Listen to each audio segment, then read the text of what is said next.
నియోజకవర్గ స్థాయి గ్రామీణ పేదరిక నిర్మూలన శాస్త్రకు సంబంధించినటువంటి సమీక్షా సమావేశానికి జనగాం జిల్లాలోనే ఎక్కువ సెంటర్స్ ఐటీ వాళ్ళే చేస్తాం సార్. ఎక్కువ సెంటర్స్ కాదండి, మొత్తం సెంటర్స్ చేయొచ్చు సార్. కానీ పిఎస్ఎస్ వాళ్ళకి కూడా ఇప్పుడు ఇన్కమ్ వరకు వాళ్ళు వారి ఇన్కమ్ కాదండి, మా మహిళలకు రూపాయలు ఇస్తారు కదా. చేయొచ్చు సార్, చేస్తాం సార్. 3,60,000 క్వింటాలు మీకు ప్రొడ్యూస్ చేస్తారు సార్. 79,33,00,000 రూపాయలు దాన్ని ధర అయింది సార్. మీకు ఏం కమిషన్ ఇస్తారు మీరు?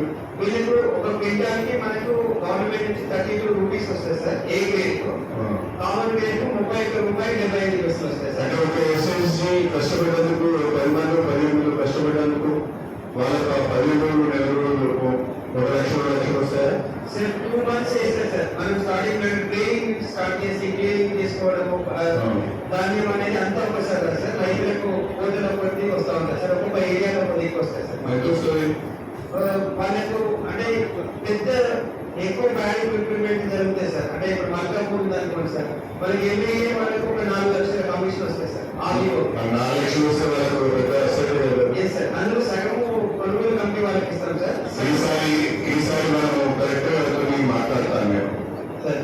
ఈసారి ఈ వానాకాలం మొత్తంలో మన ప్యాడీ పర్చేసింగ్ సెంటర్స్ ఎవరికి పైన అవసరం లేదు, మహిళా సంఘాలకే ఇస్తాం. అన్ని మీకే అనేది మీద నమ్మకం. Okay sir. దీనికి అది ఇప్పుడు జిల్లా వ్యాప్తంగా సార్ ఇప్పుడు మన జనగాం జిల్లా ఏర్పడిన నుంచి ఇప్పటి వరకు కనీసం మేము ఒక 13 కోట్ల రూపాయలు ఏం చేస్తున్నాం సార్ కమిషన్ జిల్లా వ్యాప్తంగా సార్. ఇప్పటి వరకు సార్ మన 2016 నుంచి ఇప్పటి వరకు వాటి కమిషన్ సార్. అదేవిధంగా మైక్రో ఎంటర్ప్రైజెస్ కింద సార్ అంటే ఇప్పుడు బ్యాంకింగ్ కేసులు కానీ మనకు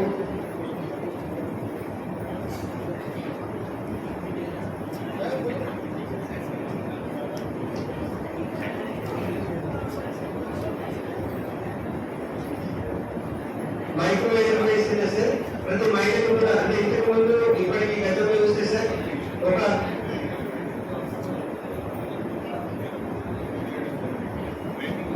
ఇప్పుడు మనకి ఏంటంటే ప్రతి సంఘానికి సార్ గతంలో ఇప్పటికి ఏంటంటే ప్రతి సంఘానికి మ్యాక్సిమం 20 లక్షల రూపాయలు కూడా మనకు బ్యాంకింగ్ కింద ఇవ్వడం జరుగుతుంది సార్.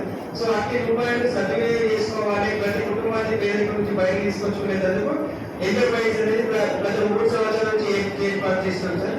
అందులో మా మహిళలకు చేయాల్సిన చేసేదో యాక్టివిటీ చేసుకునేందుకు పెట్టడం జరిగింది సార్.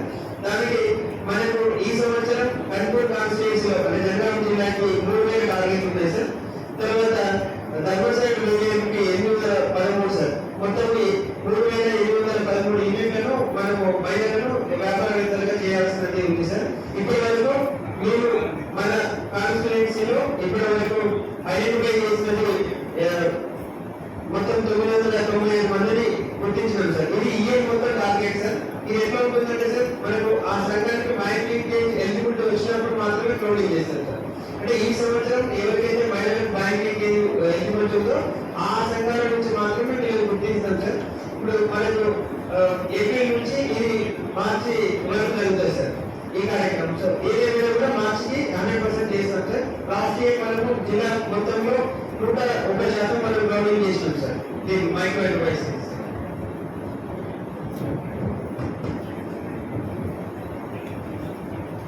తర్వాత ఇప్పుడు మన ప్రభుత్వం మహిళలకు ఉపాధి కల్పించే మహిళా శక్తిలో భాగంగా 30 శిక్షణ కేంద్రాలు నిరంతరంగా అంటే ఇయర్ మొత్తం ఒక స్కూల్ యూనిఫామ్సే కాకుండా ప్రతి వాళ్ళకు ఒక్కొక్క సెంటర్ అనేది ఇయర్ మొత్తం నడిచేందుకు ఏర్పాటు చేయడం జరిగింది సార్. సో దానిలో మనకు స్కూల్ యూనిఫామ్స్ ఇప్పుడు ఫస్ట్ ఇయర్ కుట్టిన 100% కుట్టి వాళ్ళకి ఇవ్వడం జరిగింది సార్. ఒక్కొక్కరికి మనకు 75 రూపాయలు చొప్పున గవర్నమెంట్ ఇస్తుంది సార్. అదే కాకుండా మిగిలిన department BC SC ST welfare anganwadi వీళ్ళని కూడా మనకు ఉత్తరాఖండ్ 3,500 మందికి రావడం జరిగింది సార్. అవి కూడా ప్రాసెస్ లో ఉన్నాయి సార్. ఒక 10-15 రోజుల్లో వాళ్ళకి అనేది ఇవ్వడం జరుగుతుంది సార్. అదేవిధంగా రఘునాథపల్లి మండలంలో సార్ వికలాంగులకు సంక్షేమం అంటే ఉమ్మడి వరంగల్లో మనకు 6 సెంటర్లు ఉంటాయి సార్. అందులో మన కాన్స్టిట్యూన్సీలో రఘునాథపల్లిలో ఒకటి సార్. అదేంటంటే అప్పుడు గవర్నమెంట్ రేషియో ఎక్కువదో ఆ మండలం తీసుకోవడం జరిగింది సార్. దానిలో భాగంగా రంగారెడ్డి మండలం సెలెక్ట్ చేయడం జరిగింది సార్. సో అక్కడ ఆ సెంటర్ లో డిసేబుల్ పర్సన్స్ కి ఏవైతే వికలాంగుల లక్షణాలు ఉన్నాయో వాళ్ళని గుర్తించడం, వాళ్ళకు శిక్షణ థెరపీస్ అన్ని ఇవ్వడం ప్రతిగా అందించేసిన తర్వాత వాళ్ళకి కొంత డిసేబిలిటీ తగ్గించే కార్యక్రమాలు చేయడం జరుగుతుంది సార్.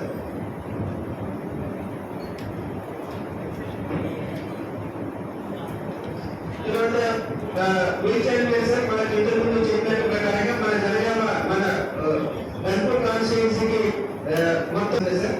దానిలో ఇప్పటి వరకు 2225 మందిని గుర్తించడం జరిగింది సార్. ఇంకా 1607 మందిని గుర్తించాల్సిందే సార్. ఇది కూడా ఇప్పుడు ఐడెంటిఫికేషన్ అంతా కూడా ఆన్లైన్ లో సార్. ఐడెంటిఫికేషన్ అయిపోయింది సార్. వీళ్ళకు ఒక్కొక్కరికి ఫస్ట్ 1 యానిమల్ సార్, అది బొమ్మగా కావచ్చు, కావు కావచ్చు సార్. సో ఈ బయట రాష్ట్రాల నుంచే తీసుకొని రావడం జరుగుతుంది సార్. ఎందుకంటే ఇక్కడ పాల ఉత్పత్తి పెరగాలంటే మన రాష్ట్రం నుంచి కాకుండా బయట నుంచి తీసుకొచ్చుకునే కార్యక్రమం సార్. అదేవిధంగా బ్యాక్వర్డ్ కాలనీలో మనకు మొత్తం టార్గెట్ వచ్చేసి 604 యూనిట్లు ఉంటే ఇప్పటి వరకు 607 యూనిట్లు అనేది గుర్తించడం జరిగింది సార్. వీటిని కూడా గ్రౌండింగ్ చేయడం జరుగుతుంది సార్. తర్వాత బౌండరీ 100 యూనిట్స్ మండలానికి ఒకటి చొప్పున మనము గుర్తిస్తున్నాం సార్. అది కూడా గుర్తింపు అయిపోయింది సార్. గ్రౌండింగ్ ఇవన్నీ కూడా గత 1 మంత్ నుంచి మేము టార్గెట్స్ ఇవ్వడం జరిగింది సార్. సో 1 మంత్ నుంచి ఇవి గుర్తించడము, ఆన్లైన్ ఎంట్రీ చేయడము, వాళ్ళ బ్యాంకింగ్ చేసి సంబంధించిన ఎలిజిబిలిటీ ఉన్నది, అది కూడా ఆన్లైన్ ప్రాసెస్ లో ఉన్నాం సార్. అవన్నీ కూడా రాబోయే 2-3 నెలల్లో మొత్తం గ్రౌండింగ్ చేస్తాం సార్.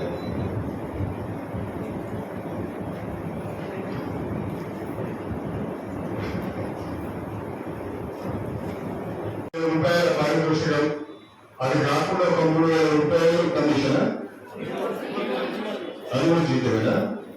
అంటే 8,000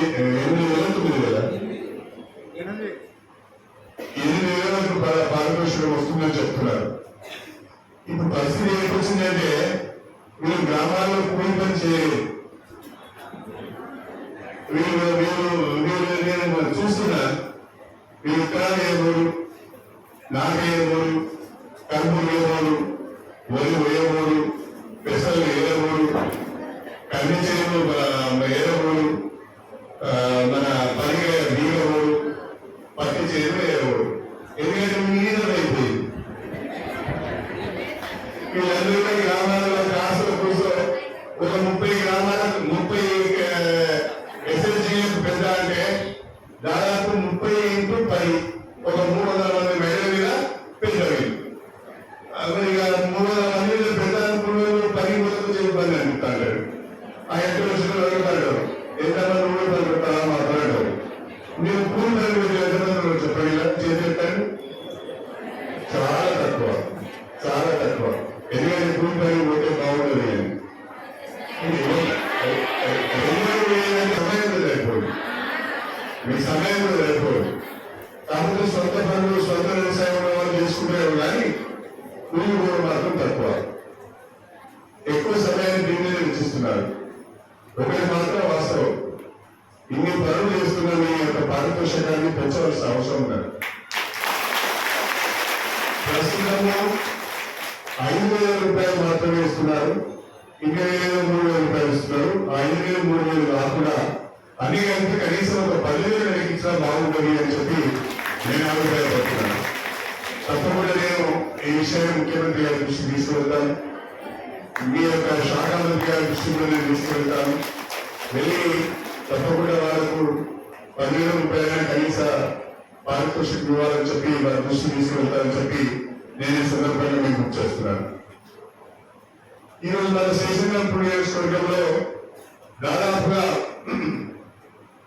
75,000 మంది సభ్యులు ఈ సెల్ఫ్ హెల్ప్ గ్రూప్లలో ఉన్నారు.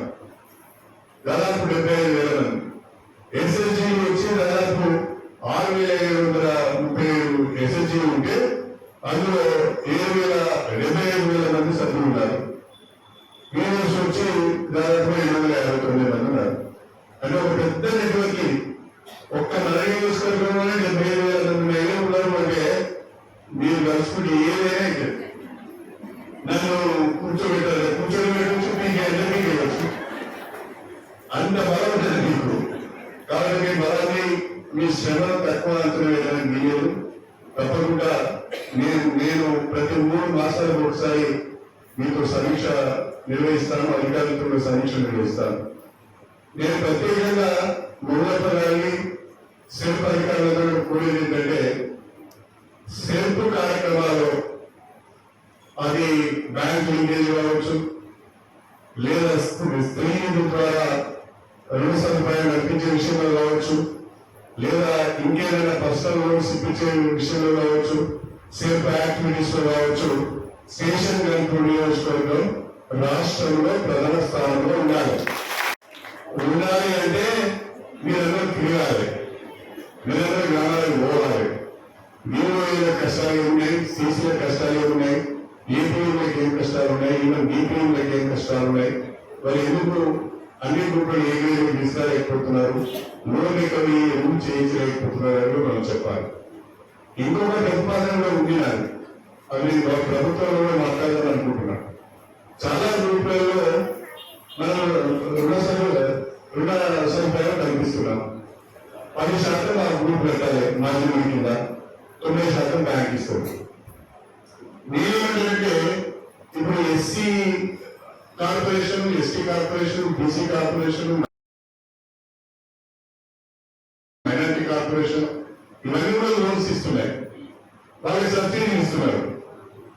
ఈ మనం ఎస్ఎల్జీలకు ఇచ్చే ఈ యొక్క బ్యాంకింగ్ లోన్లకు కూడా సబ్సిడీ లింక్ చేస్తే పేదవాళ్ళకి ఎక్కువ ఉపయోగం జరుగుతాయి. ఒక గ్రూప్ కొన్ని అయితే ప్రత్యేకంగా ఎస్టీ గ్రూపులు ఉన్నాయి, కొన్ని ప్రత్యేకంగా బీసీ గ్రూపులు ఉన్నాయి, కొన్ని మిక్స్డ్ గ్రూపులు ఉన్నాయి. ఆ మిక్స్డ్ గ్రూపులలో కూడా ఎవరికి వర్తిస్తుందో వాళ్ళకి అప్లై చేస్తే బాగుంటుంది. దీన్ని కూడా మనం ఒక ఆలోచనగా నేను ప్రభుత్వం ముందు పెడతాను, మీ తరఫున అని చెప్పి ఈ సందర్భంగా తెలియజేస్తున్నాను. ఒక మీ మార్జిన్ ఉంటుంది, ప్రభుత్వ పరంగా ఒక సబ్సిడీ ఉంటుంది, బ్యాంక్ లీకేజ్ ఉంటుంది. అప్పుడు తిరిగి చెల్లించడానికి ఇబ్బంది ఉండదు అనేది నా ఆలోచన. దాని కొరకు కూడా నా ప్రయత్నం ఉంటుంది అని చెప్పి ఈ సందర్భంగా గుర్తు చేస్తున్నాను. మీరు ఒక సంవత్సరానికి సంబంధించిన టార్గెట్ మా ముందు పెట్టారు. ఈ సంవత్సరానికి సంబంధించిన టార్గెట్ ను తప్పకుండా మనం అచీవ్ కావాలని చెప్పి ఈ సందర్భంగా మీ అందరికీ కూడా తెలియజేసుకుంటున్నాను. దయచేసి కొంతమంది చాలా కమిటెడ్ గా పనిచేస్తున్నారు, చాలా అంటే చాలా కంపెనీగా పనిచేస్తున్నారు. నేను చూస్తున్నాను వాళ్ళకు ఆ గ్రామంలో ఉన్న ఇప్పుడు మన బంధువులు సుజాత చెప్పింది, చాలా చక్కగా చెప్పింది. ఈ ఏళ్ళ నుంచి పనిచేస్తున్నాను, నా దగ్గర అన్ని గ్రూపులు కూడా ఏరియాలో ఉన్నాయి, బ్రహ్మాండంగా మేము రుణాలు ఇప్పిస్తున్నాం, రికవరీ చేస్తున్నాం, ఎక్కడ కూడా సమస్య లేదని చెప్పింది. అట్లే లింగపల్లి అమ్మాయి రమాదేవి అనుకుంటా, రమాదేవి కూడా చెప్పింది. మీరేమంటారంటే కొంచెం మీరు శ్రద్ధ తీసుకుంటే తప్పకుండా సత్ఫలితాలు వస్తాయి. అందరికి నచ్చజెప్పి మోటివేట్ చేసి తీసుకున్న రుణాలను చెల్లించే విధంగా చూస్తే ఇంకెక్కువ మందికి ఉపయోగపడే అవకాశం ఉంటుంది. కాబట్టి మీరు మీ స్థాయిలో ఆ ప్రయత్నం చేయండి. అదేవిధంగా ఏపీఎంలు, CCలు, DPMలు కూడా ఎక్కడా BOఏలకు కానీ CCలకు కానీ సపోర్టింగ్ రోల్ ప్లే చేస్తే తప్పకుండా మంచి ఫలితాలు వస్తాయని చెప్పి నేను ఈ సందర్భాన్ని గుర్తు చేస్తున్నాను. అదేవిధంగా 7 మండలాలు నా నియోజకవర్గంలో ఉన్నాయి. నేను ఎక్కడికి వెళ్ళినా ఒక మాట అడుగుతున్నారు, మా మండల సమాఖ్యకు కూర్చోవడానికి మాకు భవనం లేదు అని చెప్పి ప్రతి మండలంలో అడుగుతున్నారు. నేను మీకు మాటిస్తున్నా, 7 మండలాల్లో కూడా మహిళా మండల సమాఖ్య భవనాలు నేను కట్టిస్తానని చెప్పి కట్టే భవనాలు కాకుండా మీరందరూ ఒక 200 మంది 300 మంది వచ్చి కూర్చొని సమావేశం ఏర్పాటు చేసుకునే విధంగా ఎంపీఓ ఆఫీస్ ప్రెమిసెస్ లోనే మీకు తప్పకుండా నేను సమాఖ్య భవనాలు నిర్మాణం చేపించి ఇస్తానని చెప్పి కూడా ఈ సందర్భంగా మీ అందరికీ సవినయంగా తెలియజేసుకుంటున్నాను. ప్రధానంగా అందరికీ కూడా ట్యాబ్లు ఇప్పించాలని ఒక ప్రతిపాదన వచ్చింది. మరి ట్యాబ్లు ఇప్పించాలంటే పైసలు బాగా కావాలి, అన్ని డబ్బులు ఆగలేరు. ప్రభుత్వ పరంగానే ఏమైనా అవకాశం ఉంటే ట్యాబ్లు ఇప్పించే ప్రయత్నం చేస్తాం. కానీ మీ దగ్గర మాత్రం అందరి దగ్గర సెల్ ఫోన్ ఉండాలి. సెల్ ఫోన్ లేకుండా ఎవరు లేరు. ఆ సెల్ ఫోన్ లో ఉన్న యాప్స్ నాకైతే ఒక నా ఫోన్ నుంచి బయటికి ఫోన్ చేస్తా, ఏదైనా ఫోన్ వస్తే రిసీవ్ చేసుకుంటా, ఏదైనా మెసేజ్ వస్తే చూస్తా, ఏదైనా వాట్సాప్ కాల్ వస్తే మాట్లాడతా. కానీ మీరు అట్లా కాదు, మీ సెల్ ఫోన్ ఎన్ని యాప్స్ ఉన్నాయో ఒక్కొక్క సెల్ ఫోన్ లో 10 యాప్స్ ఉంటాయి. అలా పాటలు వింటా అంటారు, సినిమాలు చూస్తా అంటారు, ఇంకా అనేక రకాలైన మీ ఎస్ఎస్జీకి సంబంధించిన సమాచారం అంతా పెట్టారు. మల్లన్న గీతలు ఉన్నాయి, సుజాత గీతలు ఉన్నాయి, ఎల్లమ్మ గీతలు ఉన్నాయి, ఇన్స్టాల్మెంట్ ఎప్పుడు ఉన్నాయి, ఎప్పుడు కట్టాలి అన్ని ఉన్నాయి కదా. అంత బ్రహ్మాండంగా మీరు సెల్ ఫోన్ ఆపరేట్ చేస్తున్నారు. చదువు రాదు అని అనుకుంటారు కానీ టెక్నాలజీకి చదువుకు సంబంధం లేదని నిరూపించడం మీ అందరికీ కూడా నా హృదయపూర్వక నమస్కారాలు తెలియజేస్తున్నారు. చాలా ప్రమాణంగా పనిచేస్తున్నారు. తప్పకుండా ట్యాబ్స్ ఇప్పించాలంటే కొంత ఇబ్బందిగా ఉంటుంది. ఇంతమందికి 300 మందికి ట్యాబ్ ఒక్కొక్క ట్యాబ్ కదా దాదాపు 10,000 ఉంటుంది. 300 మందికి ఇప్పించాలని 30,000 రూపాయలు కావాలి. కొంచెం కష్టంతో కూడుకున్న పని తర్వాత చూద్దాం. ప్రభుత్వ పరంగా ఇప్పించే ఏర్పాటు చేద్దామని చెప్పి కూడా మీ అందరికీ సవినయంగా తెలియజేసుకుంటూ ఇంతమంది సోదరులను కలిసి ఒక మంచి అవకాశం వచ్చింది. మీరందరూ కూడా నేను మీరు ఒక మహిళలు అభివృద్ధి చెందితే దేశం అభివృద్ధి చెందుతాయి అని డాక్టర్ బిఆర్ అంబేద్కర్ గారు చెప్తున్నారు. ఏ దేశమైనా ప్రగతి చెందిందా లేదా చూద్దామంటే మహిళల ప్రగతి ఎంత సాధించారు అన్నది చూస్తే చాలు అని ఆ రోజు డాక్టర్ బిఆర్ అంబేద్కర్ గారు చెప్పారు. మహిళా సంఘాల గురించి ఎప్పుడు వినడమే కానీ అసలు క్షేత్రస్థాయిలో ఏం పనులు చేస్తారు అనేది ఈ రోజు నాకు చాలా వరకు అర్థమైంది. ఇలాంటి సమీక్ష సమావేశాలకి నేను కూడా మన ఎమ్మెల్యే గారు 3 నెలలకు 4 నెలలకు ఒకసారి మళ్ళీ పెడతా అన్నారు కదా, ప్రతిసారి నేను కూడా అటెండ్ అవుతాను. మీ సమస్యలు విని వాటికి ఏ విధంగా పరిష్కారం ఇవ్వాలో ఆలోచించి నా వంతుగా ఒక ఎంపీగా మీకు ఒక మహిళగా మీరు చెప్పారు ఇంతకుముందు నేను ఒక డాక్టర్ని, సో హెల్త్ కార్డ్స్ లేవని ఏదో అన్నారు. సో మీకు ఒకవేళ గవర్నమెంట్ ఆ విధంగా హెల్త్ కార్డ్స్ ఇచ్చినా ఇవ్వకపోయినా మీకంటూ ఒక హెల్త్ క్యాంప్ మాత్రం ఖచ్చితంగా నేను పెట్టిస్తాను. మీ అందరికీ మీరు నిజంగా కూడా ఒక్కొక్కరు ఒక్కొక్క అఖిలం అన్నమాట. ఎందుకంటే మీ వల్ల గ్రామాలు వెలుగొందుతాయి. ఎందుకంటే మీరు ఇచ్చే అవగాహన, మీరు ఇచ్చే మోటివేషన్ తోటే చాలా మంది లబ్ధిదారులు అవుతారు, చాలా మంది బ్యాంకు రుణాలు తీసుకుంటారు. ఒక్కటని కాదు, ఎన్నో పనులు నేను చేసేది, మీరు చేపిస్తున్న పనులు కూడా ఇంతకు నేను లిస్ట్ చూశాను, చాలా పనులు ఉన్నాయి. మీరందరూ మహిళలకి ఎందుకు ఈ బాధ్యత అప్పచెప్పారంటే మహిళలు ఇంటిని చక్కదిద్దుతారు, తర్వాత గ్రామాన్ని చక్కదిద్దుతారు. మీకు అనిపించవచ్చు ఇదంతా మైక్రో మేనేజ్మెంట్, మైక్రో ఫైనాన్స్ అనుకుంటున్నారు, కానీ అన్ని చిన్న చిన్న బిందువులు కలిసే సింధు రైతులు అన్నట్టు. అంటే చిన్న చిన్న నీటి చుక్కలు కొట్టే సముద్రం అవుతుంది. అట్లా మీ చిన్న చిన్న పనులు లేదా మీ సమస్య లేదా మీరు ఇచ్చే సమయం అంతా కలుపుకుంటేనే ఇప్పుడు మీరు చెప్పారు కోట్లలో ఆదాయం వస్తుందని. కోట్లు అంటే చిన్న మాట కాదు. మీకు వచ్చే జీతం తక్కువే అయి ఉండొచ్చు, కానీ మీ సమయము, మీ ఎనర్జీ, మీ శ్రమ అంతా కూడా రాష్ట్రంలో ఏమంటారు ఆదాయం రావడానికి చాలా మటుకు మీ అందరూ కూడా అంత భాగస్వామ్యాన్ని ఇప్పుడు అర్థమవుతుంది. ఇంకా మీ ఎమ్మెల్యే గారంటే లెక్చర్ కాబట్టి ఏ గ్రేడ్ అంటే బి గ్రేడ్ అది మాత్రం నేను చదువుకునే టైంలో అయినా మమ్మల్ని గ్రేడ్లు బట్టే నిర్ణయించేవారు. కాబట్టి రానున్న రోజులలో మీరు సీరియస్ గా వర్కప్ చేయాల్సిందే. సార్ ఉన్నారు, అందరు ఏ గ్రేడ్ రావాలని కోరుకునే వ్యక్తి నేను చదువుకునేటప్పుడు అదే మాట చెప్పాడు. వనరులు మేము కల్పిస్తాము, మీకు కావాల్సిన సమస్యల్ని లేదా మీకున్న సమస్యల్ని తీర్చడానికి నేను ఉంటాం, కానీ ఏ గ్రేడ్ తెచ్చుకోవాల్సిన బాధ్యత మాత్రం మీదే. కాబట్టి మీకు ఎటువంటి సమస్యలున్నా తీర్చడానికి మీ ఎమ్మెల్యే గారు ఉన్నారు, నేనున్నాను. అదేవిధంగా ఇప్పుడు మీ టీపీఎంలని, ఏపీఎంలని, సీసీఏలు అందరినీ కూడా గుర్తించడానికి అందరూ ఉన్నాము. అందరూ కూడా ఇప్పుడు బాధ్యతగా పనిచేసి మీకున్న టార్గెట్స్ ఇంకా బాగా రీచ్ అవ్వాలి. గన్పూర్ అంటేనే ఈ సెల్ఫ్ కి ఒక రోల్ మోడల్ లా తయారవ్వాలని మీ అందరినీ కోరుకుంటున్నా. మీ అందరి మధ్యలో ఈ రోజు ఇక్కడ ఉండడం కూడా నేను మార్నింగ్ అడిగిన మీకు ఏ ప్రోగ్రామ్స్ ఉన్నాయి అంటే ఇది మహిళా సంఘాలని కలిసే ప్రోగ్రామ్ ఉందంటే నేను తప్పకుండా వస్తా అని చెప్పి మిమ్మల్ని చూడడానికి మీ సమస్యలు తెలుసుకోవడానికి వచ్చిన. సో ఈ రోజు నాకంటూ కొంత అవగాహన వచ్చింది మీ సంఘం మీద.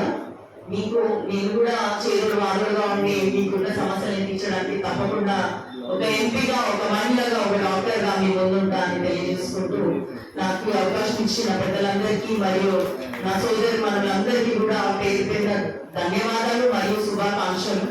మీ వల్ల దేశం అభివృద్ధి చెందుతుందని మీరు గుర్తుపెట్టుకోవాలి. ఎక్కడ కూడా మీకు వచ్చే జీతం తక్కువ ఉందని నిరాశ పడకుండా ఇదే శ్రమ మీరు ఇంకొంచెం రెట్టింపు ఉంటుంది. ఇంతకుముందు ఒక సోదరి చెప్పింది, ఈ సంవత్సరం కాకపోయినా 2వ సంవత్సరంలో అయినా మనం తప్పకుండా అభివృద్ధి చెందుతాము. మన రాష్ట్రంలో ఇప్పుడు కొంచెం సంక్షోభం ఉంది, ఆర్థిక సంక్షోభము, లోటు బడ్జెట్లో ఉన్నాం కాబట్టి రానున్న రోజుల్లో మంచిగా మనం కనుక ఇప్పుడు కష్టపడితే క్షేత్రస్థాయిలో తప్పకుండా మన జీవితాలు బాగుపడతాయి, మన గ్రామీణ ప్రాంతంలో ఉన్న ఆడవాళ్ళ జీవితాలు కూడా బాగుపడతాయని మీ అందరికీ తెలియజేసుకుంటూ ధన్యవాదాలు తెలియజేస్తున్నాను.